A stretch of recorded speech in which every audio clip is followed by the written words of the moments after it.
gitu ya. Kontribusi BPJPH terhadap PDB, coba lihat. Berapa persen?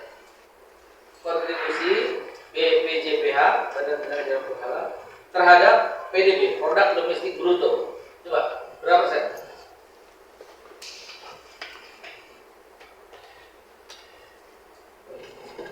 27%. Berapa angkanya 27% itu? Itu aja.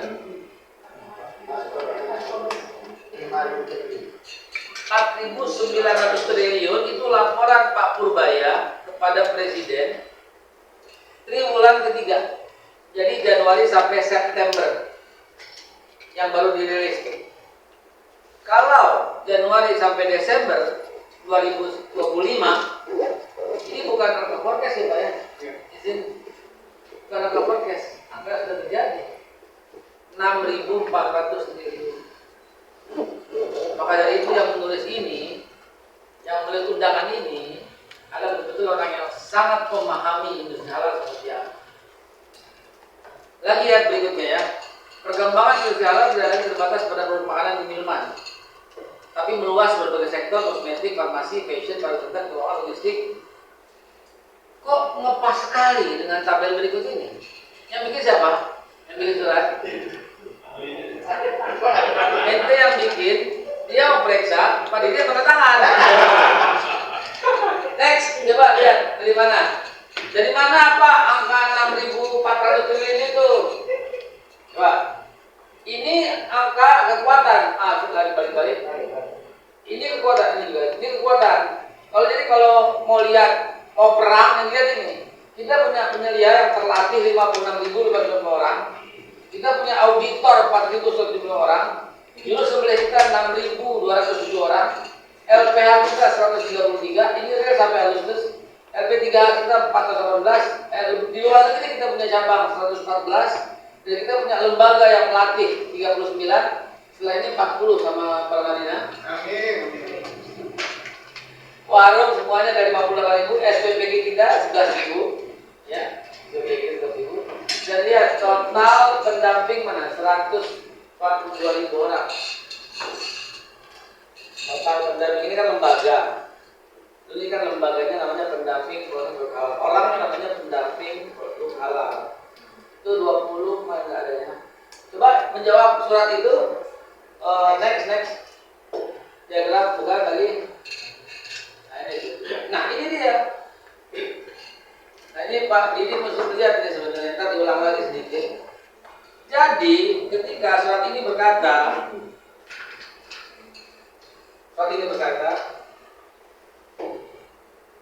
berbagai sektor seperti kosmetik,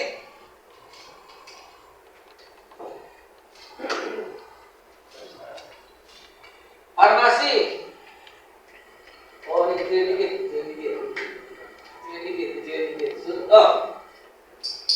ya, fashion, pariwisata, keuangan, logistik,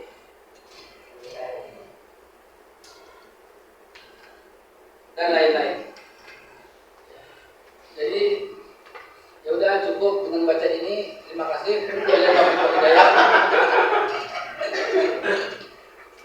Jadi inilah halal itu loh. Dan yang lebih memahami lagi lihat kalimat ini nih ya, lihat ya. Narasumber tunggal di sini adalah Bapak Haikal yang dikenal luas sebagai pendakwah, motivator, profesional, memiliki pengalaman. Beliau merasa diri dan memperoleh sunnah halal dalam mendorong percepatan digital motivasi sistem. Nah ini ada lagi ntar setelah pesan-pesan berikut ini.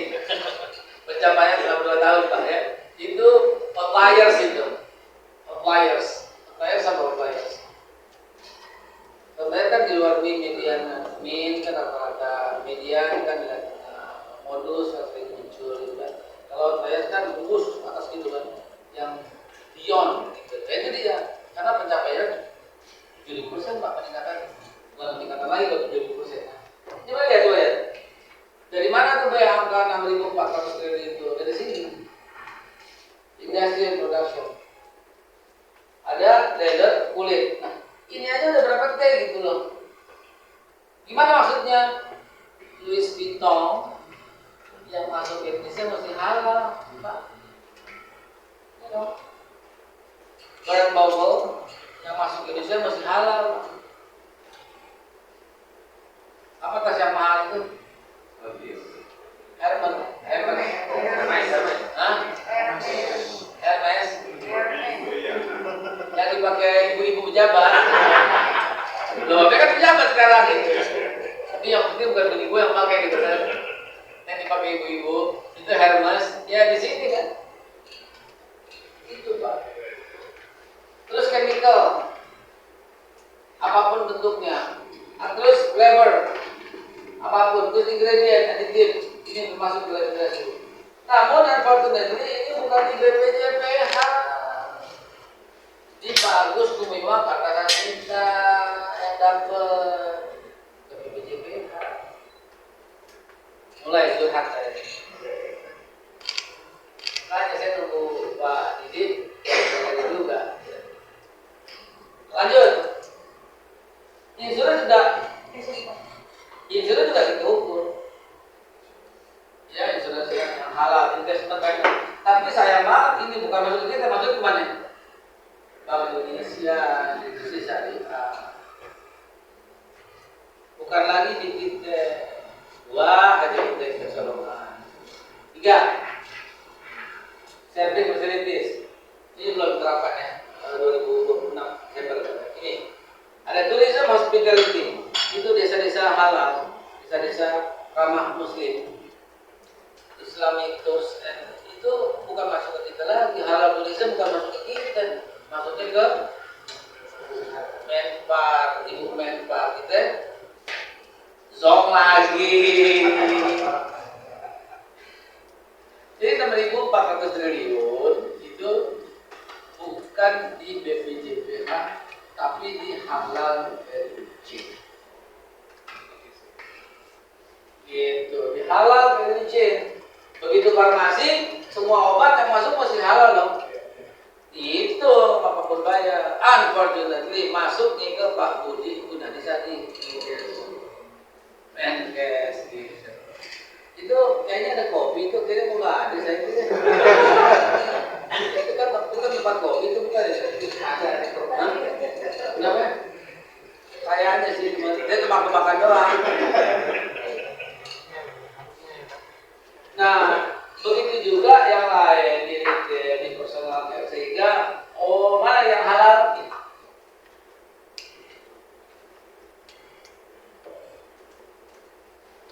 Siapin juga, triliun juga, gitu. Artinya yang saya mau sampaikan inilah halal. Masuk, maju ke berikutnya. Adapun tujuan diadakannya diskusi publik bertema industri halal masa depan dan ekonomi Indonesia mengidentifikasi potensi dan peluang industri halal itu sendiri. Next, ya cepat aja kan. Terus nanti ini literasi untuk baca-baca selalu paham. Before itu terkena ini dia. Ya, kecil lagi sedikit Pak. Ya ada untuk ada 5. Kalau kita melihat menjawab poin 1, 2, 3, 4 ini, kan nomor 1 identifikasi potensi dan peluang, kedua memetakan tantangan daya saing, ketiga memperkuat UMKM investasi, dan keempat merumuskan rekomendasi kebijakan. Kita sekarang lihat trennya. Terima kasih ya Pak.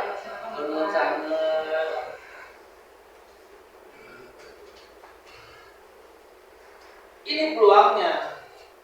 Makanan, minuman, berhenti sampai di situ. Farmasi, kosmetik, fashion, model, ya, modis, pariwisata, penjualan uang, itu di situ sudah diskusi ya. Karena ini yang lebih menarik, karena ada duitnya di sini. Saya belum bicara nomor 2, 3, 4, 5. Kita diskusi itu masalah. Saya mau ambil contoh. Bagaimana sih, Bay? Halal itu gimana sih? Ya maaf, ada yang pinjam aja.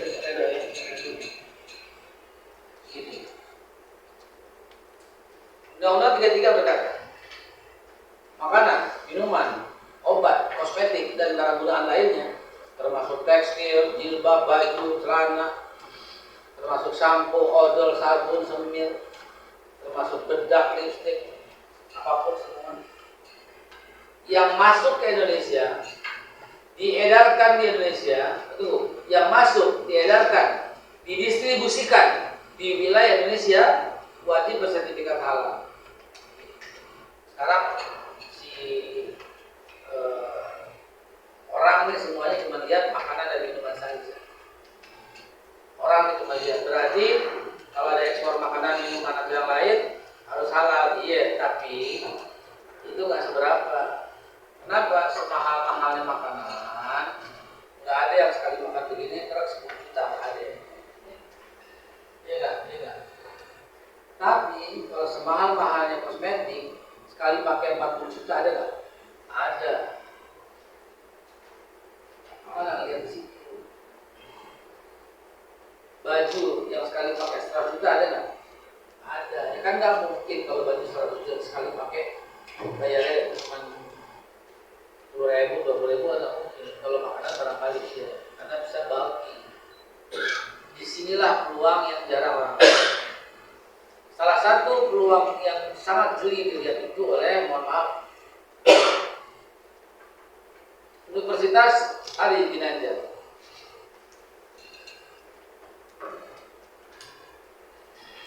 Kompetitor.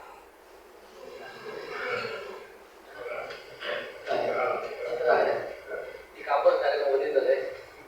Yang ada di wilayah. Hebatnya Pak Ari Ginanjar, bukan saya muji-muji orang, beliau melihat itu. Dia langsung ikatan sama kita. Ini yang mau saya sharing, karena Pak Didi juga belum hadir, sementara waktu sampai mepet, kita tolong sampaikan saja.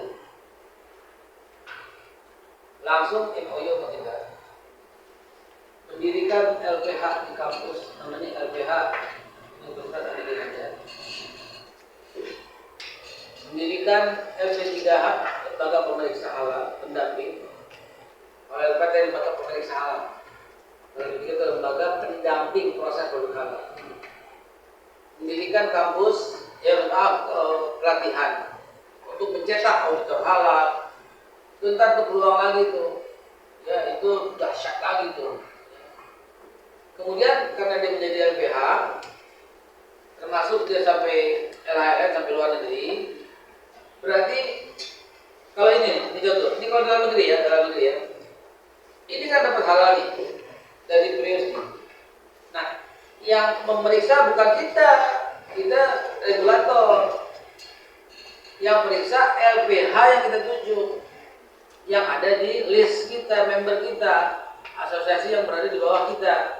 Nah, Prius ini meminta yang periksa itu misalnya UI misalnya ada, ITB ada, IPB ada, NU ada, Muhammadiyah ada, swasta ada seperti Hidayatullah, LPH Hidayatullah, LPH Bagus Salam ada LPH Utama ada juga LPH Pesantren, ada juga LPH pemerintah yaitu Sukovindo, ada juga LPH yang paling berpengalaman itu LPH POM MUI, termasuk LPH doang, semua sama. Nah, dia yang melakukan pemeriksaan, karena itu dia dapat jasa. Bagaimana kalau luar negeri? Ini juga. Gitu. Gimana kalau luar negeri? Kita nggak ikut-ikutan soal jasa. Yang penting dia bayar sama kita 800.000. Negara itu, ya, negara. Jadi itu PNBP, ya, PNBP 800.000. Nah, jadi,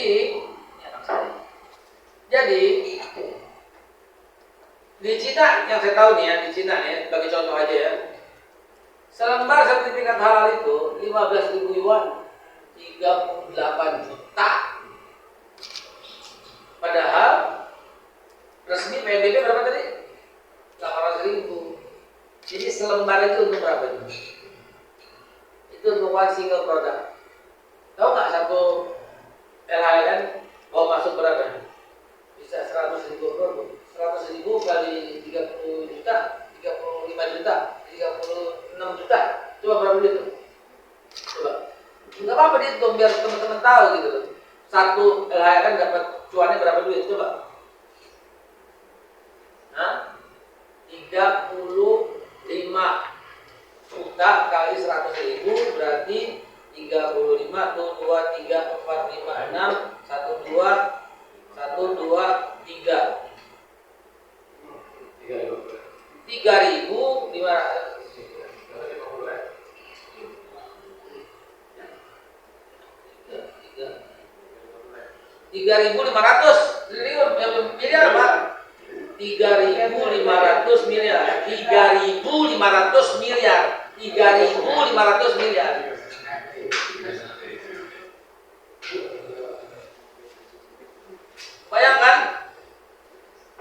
Bayangkan, itulah yang ada di halal.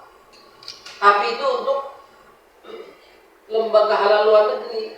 Untuk kita berapa? Potong 800.000 kali 100.000 produk. Itu buat PNBP baru. Itu baru cuannya ke BJPH. Tapi setoran.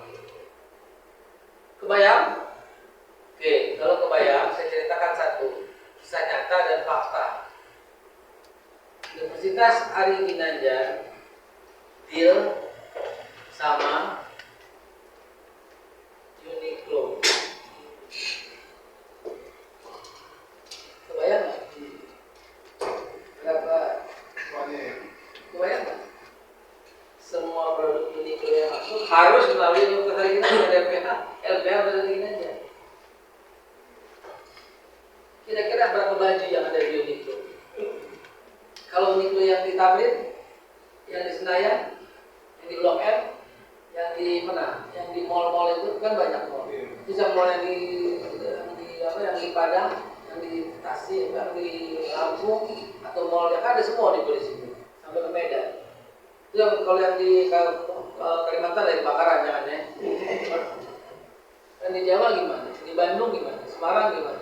Uniqlo yang di Surabaya gimana? Di Sulawesi gimana? Di Makassar gimana? Come on, sekalian, wake up. Saya kan nggak bisa cerita begini di tempat umum. Kalau diundang baru saya cerita. Kenapa nggak Adidas dealnya sama ente? Berapa potong Adidas yang masuk ke Indonesia? Atau yang dibikin di Indonesia? Kan setiap sepatu kan harus bersertifikat halal. Berapa Adidas bayar untuk bersertifikat halal? Bayar kepada lembaga pemeriksa, bukan kepada kita. Coba. Ingin sekali Pak, ntar gue bikin juga di LPH. Tapi itu namanya berkhianat kepada Pak Prabowo yang mengangkat saya, yang mempercayakan saya. Gak akan saya lakukan gitu loh. Jadi forum saya katakan di mana-mana, gak akan saya lakukan. Pengen banget gue bikin aja dah, gitu kan?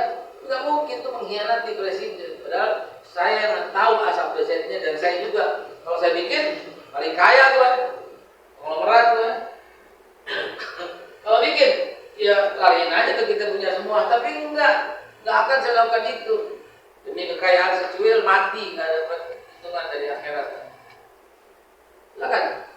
Silakan terbuka, ambil. Tapi begitu potensinya. Tahu berpapa nggak? Apa berpapa?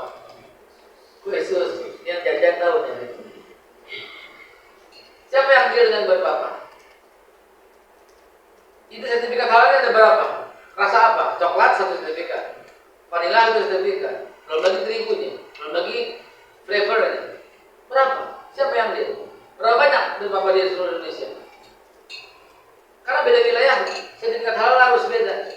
Kenapa? Karena kita nggak tahu dapurnya. Dan itu mesti memberikan sertifikat halal bukan hanya satu produk, tapi tiap dapur. Oke, kalau KFC, McDonald udah lewat lah, itu udah MUI lah yang kenyang lah. MUI yang melakukan itu awalnya. Nah sekarang kan baju. Oke, sekarang kita balik kosmetik. Tahu Shiseido kan? Shiseido tahu kan? Pakai saya juga sama dong, saya juga pakai. Coba, kan wajib tuh sertifikat halal. Berapa item yang tahu? Tahu nggak berapa item kosmetik yang Shiseido? Lebih dari 100. Dan berapa sertifikat halalnya? Itulah peluang itu yang bisa kita tawarkan, bisa kita diskusikan. Dan lain-lain apabila ingin ditanyakan silakan. slide yang saya berikan ini betul-betul telah memenuhi semua persyaratan. Yuk kita lihat sekilas. Ini peluang, saya baru ngomong sedikit saja, belum lagi pasar global, belum lagi dampak, belum lagi keunggulan kompetitif, belum lagi cara melihat peluang tersebut. Next, atau before. Before, ya turunkan sedikit supaya full. Enggak, yang tadi tapi full global. Ya, coba lihat. Ini biar tahu sejak pertama kali berdiri 2019 sampai dengan total Agustus. Sementara ini sejak dibentuknya BPJPH sampai per hari ini, ini bisa dilihat perkembangannya. Yang saya bilang 70% itu di sini. Jadi berdiri sampai awal tuh. Tidak, tapi cuma 2 tahun aja 1,8. Jadi berdiri sampai awal 3. Coba, ya. Ini banyak sombong ini ngomonginnya, skip aja lah, terauto berjilid lah. Dia banget sih. Coba yang lain. Ini buat presiden dan dia, kalau mau kesini boleh lihat. Ini udah. Ini capaian sejarah ya, secara runut ya. Kita aja barangkali kita perdalam dengan tanya jawab. Kita berkali diskusi. Demikian pengantar dari saya. Terima kasih Pak Hekal ya, sudah menyampaikan review ataupun perkembangan ya,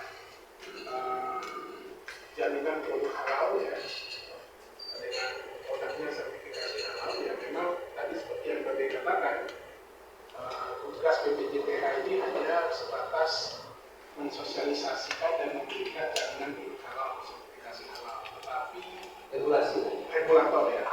Nah, tetapi kan tidak serta-merta bisa mendorong yang produk halal itu bisa kita produksi dalam negeri. Jadi bukan berarti kita menjadi produsen ya, tetapi ya itu tadi, jika memang tidak ada yang menyambut di industri di tanah air, maka kita akan menjadi konsumen dari produk-produk halal tersebut. Dan itu terbukti dari laporan State Global Islamic Economy Report ya 2025-2026 yang baru saja dipublikasikan. Negara-negara OKI termasuk Indonesia itu masih menjadi konsumen produk-produk halal, jadi belum menjadi produsen. Jadi dunia. Produsen nomor 8 dunia. Tidak nomor 1. Jadi teman-teman bayangkan, sederhana saja contohnya penyembelihan hewan misalnya, atau hewan daging ya, itu produsen terbesarnya bukan negara muslim, tapi ada di Australia, ada di Brazil, ada di Amerika, ya, walaupun konsumennya nanti adalah negara-negara muslim. Ya, jadi artinya apa, ini masih menjadi PR kita bersama bagaimana menginline-kan ya apa yang sudah dikerjakan oleh BPJPH disambut oleh kementerian-kementerian teknis yang nantinya juga mendorong supaya UMKM kita, industri halal kita juga tumbuh dan berkembang. Jadi nanti kontribusi terhadap PDB itu benar-benar real nantinya gitu. Ya. Baik, supaya nanti kita bisa diskusi lebih lanjut, sebelumnya saya minta Pak Hakam untuk menanggapi apa yang disampaikan oleh Pak BHK tadi. Silakan Pak Hakam. Terima kasih Pak Adi. Assalamualaikum warahmatullahi wabarakatuh. BHK, Pak Adi, Pak Farhan, Ketua MPR kita. Wakil Ketua MPR senior. Dan Bapak Ibu yang hadir pada kuliah S3 dan S2 ya. Kuliah dan juga secara online. Jadi saya sebenarnya sudah dari awal menduga bahwa urusan halal ini adalah urusan yang akan terjadi. Bayangkan undang-undang jaminan produk halal itu dibikin dalam 2 periode DPR. Saya menjadi ketua panja periode 2004-2009 di DPR tidak selesai karena tarik menarik. Barulah selesai pada periode 2009-2014, artinya 2 periode DPR, barulah selesai. Saya kebetulan waktu sudah tidak komisi lain. Nah, itu pun peraturan pemerintahnya baru terbit 2019 sekarang munculnya 5 tahun. Padahal harusnya itu 2 tahun. Jadi tarik menarik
berkembang. Ini hari ini kita sudah 2,1 miliar. Dan diperkirakan menjadi 3 miliar pada 2060 dengan populasi yang lebih muda. Dibandingkan negara-negara lainnya terus. Jadi mengisi uang di industri halal. Nah, ini ada berita sedih sebenarnya. Jadi laporan yang tadi telah disebutkan tahun 2026 baru rilis pertengahan tahun ini. Itu ranking kita itu turun dari ranking 3 tahun yang lalu. Itu turun ranking. Uni Emirat Arab dari ranking 4 naik menjadi ranking 2. Bagaimana Malaysia? Malaysia 12 tahun berturut-turut juara 1. Tidak pernah bergeser. Nanti kita akan belajar kenapa kok Malaysia begini. Ulangi. Oke. Ya. Jadi 15 indikator 15 negara ya yang mendapatkan scoring penilaian oleh State of Economy, Kira Standar di Uni Emirat Arab. 15 negara ini, Indonesia tahun ini ranking 4, tahun yang lalu ranking 2. Emirat Arab ranking 4 naik menjadi ranking 2. Kita tergeser dulu. Malaysia tergeser. Saya cantumkan 15 yang kenapa? Karena di sini ada negara Singapura, satu-satunya negara OKI yang masuk nomor 11. Karena nanti dia akan masuk menjadi 5 besar, menggeser budaya nih ya.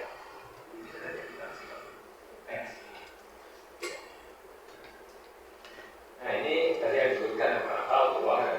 Next.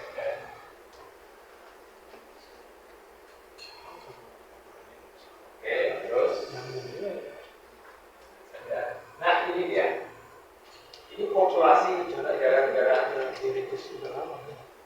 Muslim ya, di seluruh dunia. Jadi kecenderungannya terus naik dan ini akan menjadi masa global. Ini yang nanti kita akan bicara. Kalau bicara tadi yang masuk ke kita, bagaimana yang keluar ekspor? Nah, ini kan potensi ekspor dan next.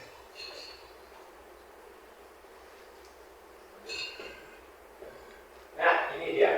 Ini potensi untuk fashion, pariwisata, farmasi dan media. Jadi di sini menunjukkan bahwa ternyata ada kecenderungan untuk keuangan yang biru itu mengalami kenaikan. Sementara sektor real yang merah ini halal food, Islamic lifestyle ya termasuk tadi obat-obatan, kosmetik dan halal tourism itu cenderung naik. Saya kira patut terjadi. Jadi kalau kita namanya deindustrialisasi, penurunan sumbangan industri manufaktur terhadap ini.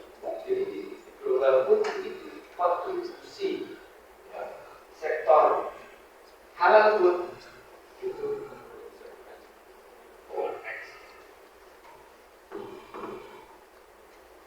Nah ini ada tantangan yang segera di tingkat global yang ada prosperitas regulasi tingginya biaya sertifikasi dari di Cina juga berwujudan ya kan inovasi yang terbatas ini oke ini 57 negara oke ini identifikasi adalah jadi sistem pendataan yang lemah segera kalau kita saya lihat datanya bagus sekali dengan lebih orang IT jadi misalnya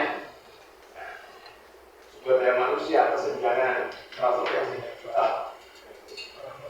Nah ini juga ada isu tentang greenwashing ya. Jadi greenwashing itu kosmetik yang kemarin ya dokter juga ini. Jadi bagaimana penipuan di dunia kosmetik terhadap bahwa konten kosmetik itu ternyata tidak sesuai dengan ini. Oh, sekali. Itu mafia itu Pak. Oke, next lanjut. Nah, ini tadi gambarkan ya 17 tadi kan harus semuanya yang masuk ke Indonesia, yang ada di Indonesia harus bersertifikat halal. Lanjut, next. Nah, ini registrasi. Ini nanti ada yang penting nih saya tanyakan. Lanjut, next.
maupun tidak dari penerapan sertifikat halal dari pelaku.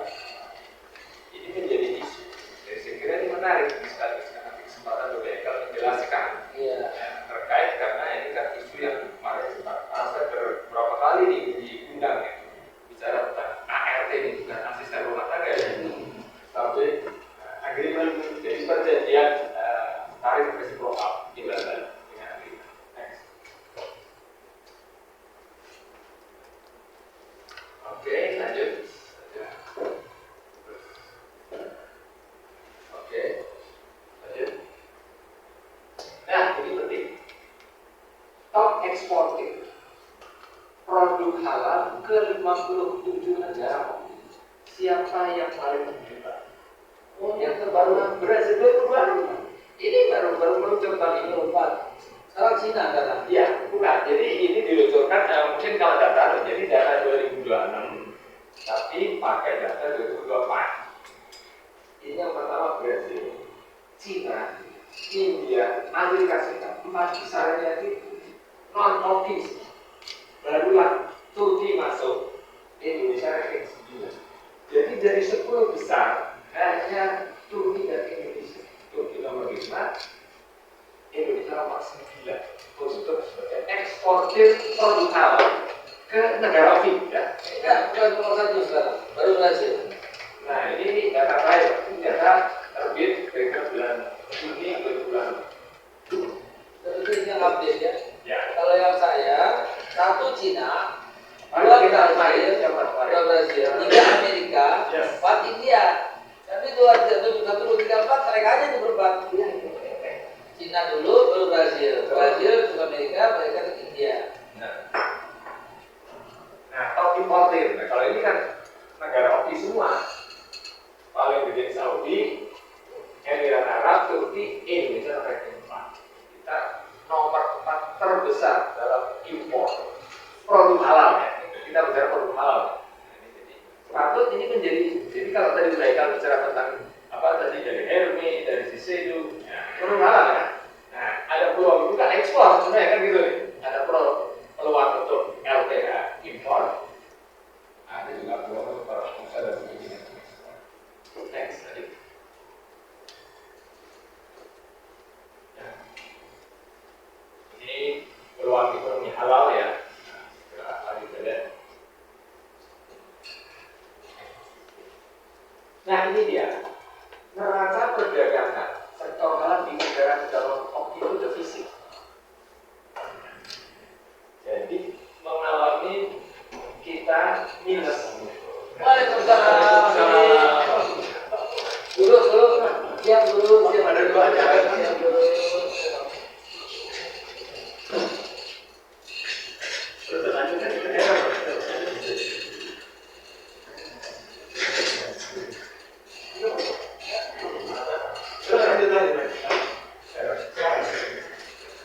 Ya, ini menunjukkan bahwa dari perdagangan sektor halal di negara-negara OPEC itu mengalami defisit 76 bilion US dollar. Ini sebenarnya ruangnya masih sangat Peluang. Jadi kalau ada defisit itu berarti kan ada peluang untuk diisi agar jangan kita defisit. Karena tadi negara-negara yang 8 negara non OPEC itu. Di sini kalau saya lihat para panitia berperan. Dari hari ini daftarkan Pertamina sebagai lembaga pemeriksa halal, daftarkan sebagai lembaga halal luar negeri, daftarkan sebagai LP3H, dan para panitia bisa mengambil cuan itu. Langsung perintah ketua timnya.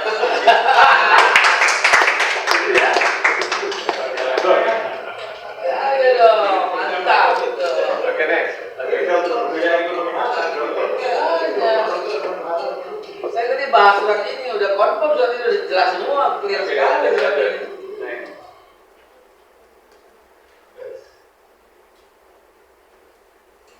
Nah ini tentang UMKM sekiranya yang patut jadi perhatian kita. Jadi kita mengharapkan bahwa peluang di industri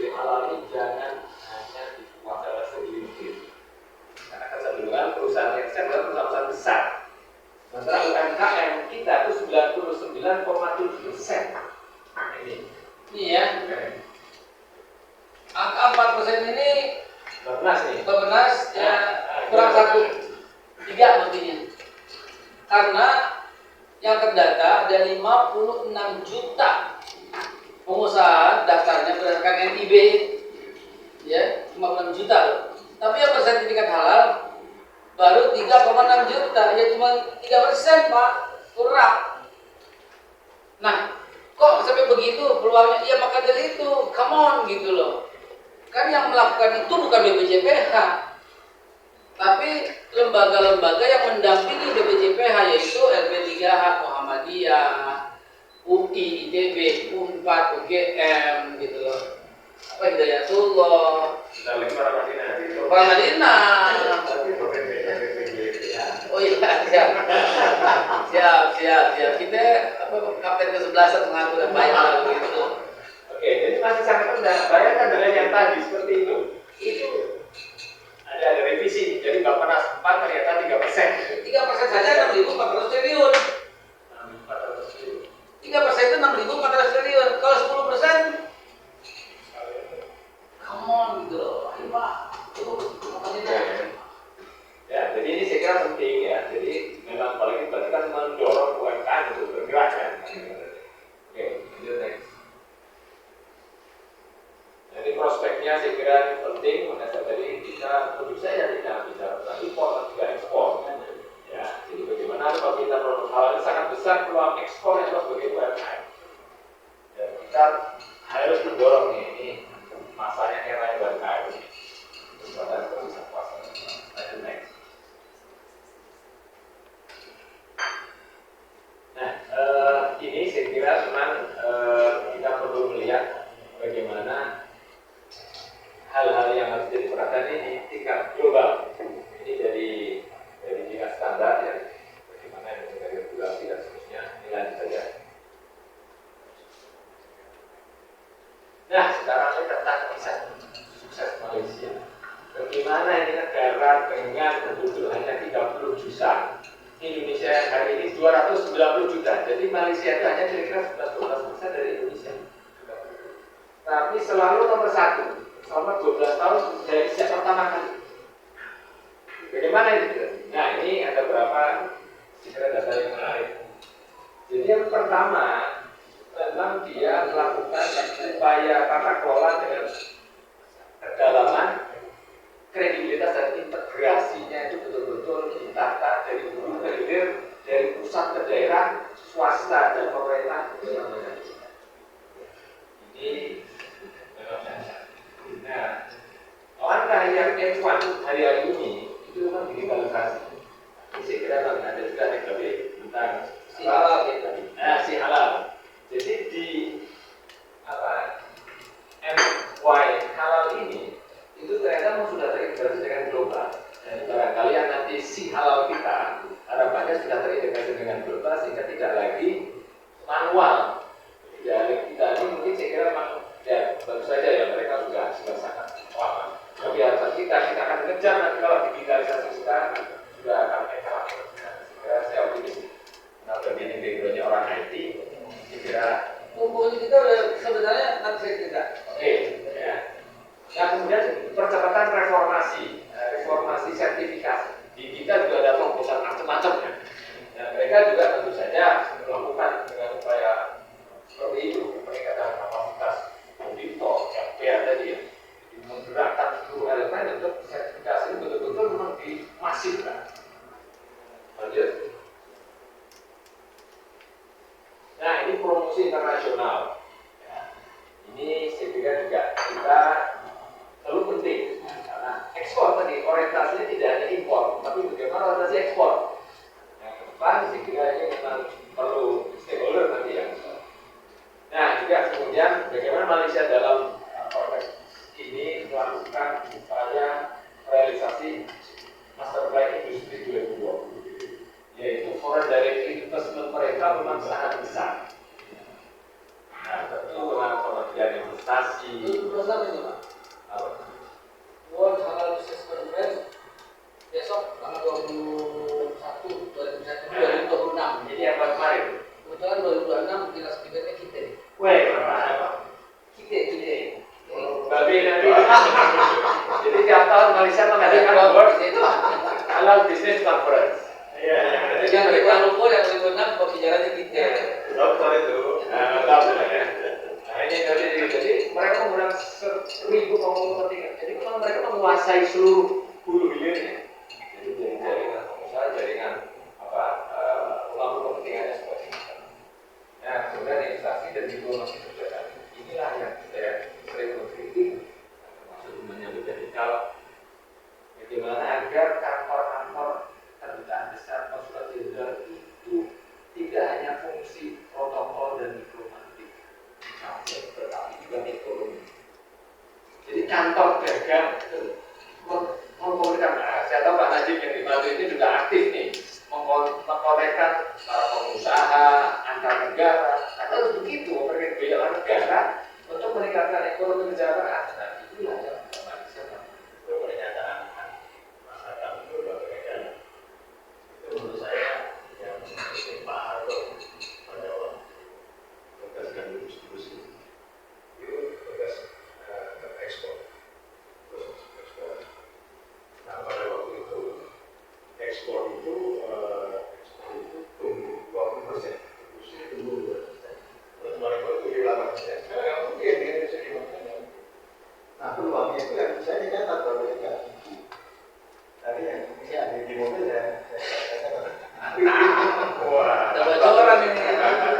sekarang peluang ini ya, kalau kombinasi antara ekspor dengan halal itu bisa yakinkan ke Pak Prabowo yang bisa 0,5%, 1% bisa terjadi. Tapi ekspor ya, ekspor. Ya, Ekspor. memang dalam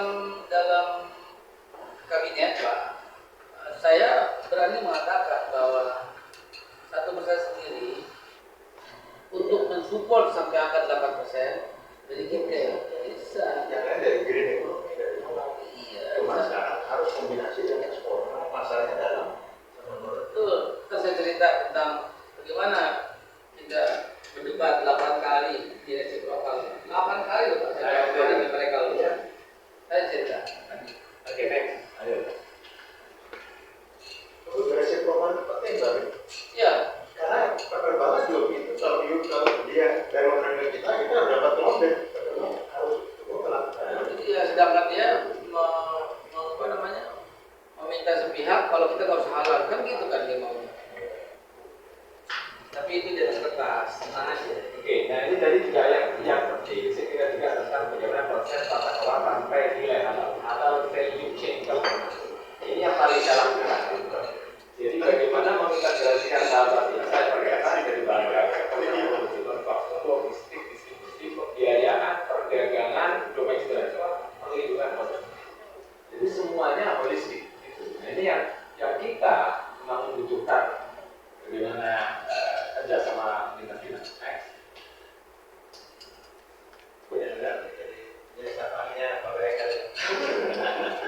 Nah ini memangku kepentingan sebagian kelompok petani yang ada di pemerintah pusat.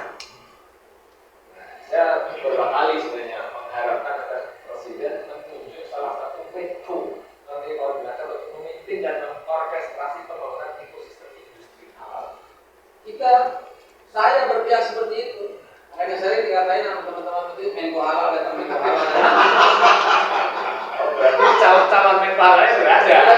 9 kementerian, Rob, 9 kementerian yang tiap hari kita ajakin duduk bersama untuk ngumpul. 9 kementerian. Tadi waktu belum datang ada gambaran di mana yang 6.400 triliun itu diambil sama pariwisata sekian, diambil sama industri Kementerian Perekonomian sekian, Kemendak sekian, Kemenkes sekian, gitu. Kita cuma dapat sedikit, nggak apa-apa dapat sedikit, toh masuknya juga ke negara semua, toh masuk ke negara semua.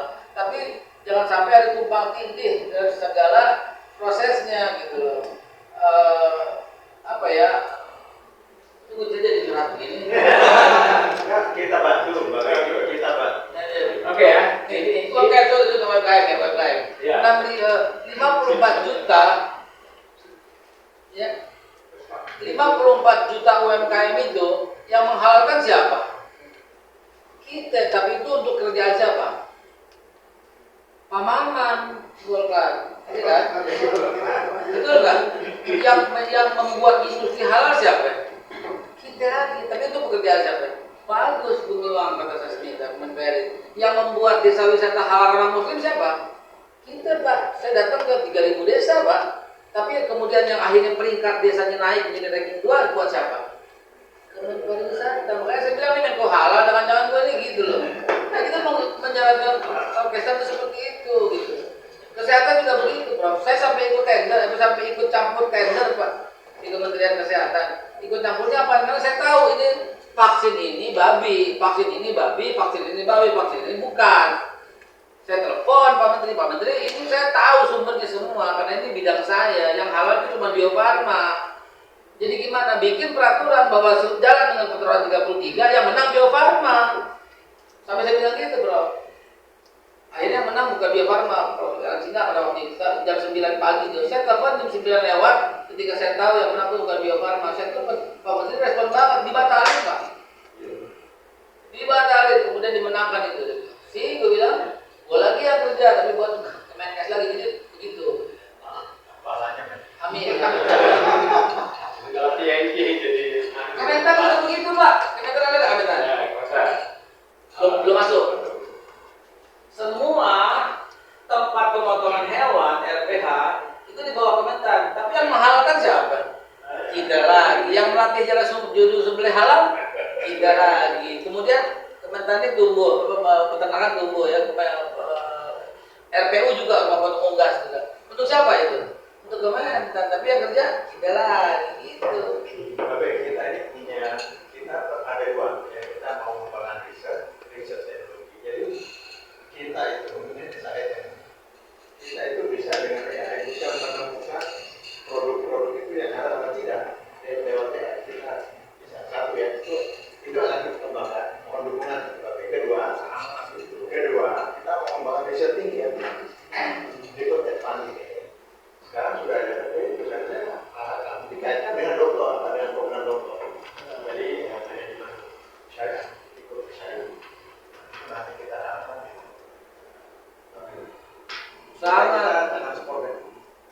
Sangat riset juga dibutuhkan. Oh ini kan kita jadi bagian diskusi. Sekuran. Oke, next. Next. Nah, ini kesimpulan. Jadi kita mengusulkan agar industri halal itu diperlakukan sebagai investasi. Oke. Ini seperti Malaysia melakukan sampai hari ini. Pak, nomor satu, nggak apa-apa ya supaya saya kebetulan ingat ya. Nomor 1 kita bikin dan baru keluar tanggal 10 Agustus kemarin. Kan 26 nih, baru 16 hari nih. Baru 16 hari. Itu yang tentang saya pun dah.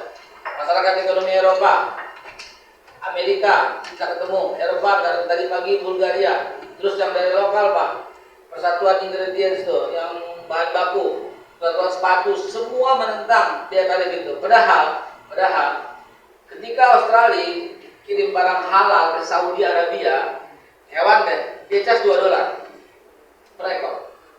Australia kirim ke Malaysia, dia cas $1,5 per ekor. Australia kirim ke Indonesia, no, zero, nggak ada. Begitu juga bukan produk slaughtering, produk kemasan. Cina kirim barang halal ke Saudi, Cina bayar 0,8 per 2 kilo shipment. Cina kirim ke Malaysia bayar 0,6 per 2 kilo shipment. Cina bayar ke Indonesia berapa? 0 lagi, coba lihat. Kita 0 udah puluhan tahun nggak bayar. Saya atas izin Allah bismillah punya pikiran untuk ngecas. Saya cas. Ditentang sama semua soal ini. Dan yang tentang bukan cuma dalam negeri. Salah satu kementerian menentang saya. Wah, dia belum tahu. Ikan bawal sambal terong.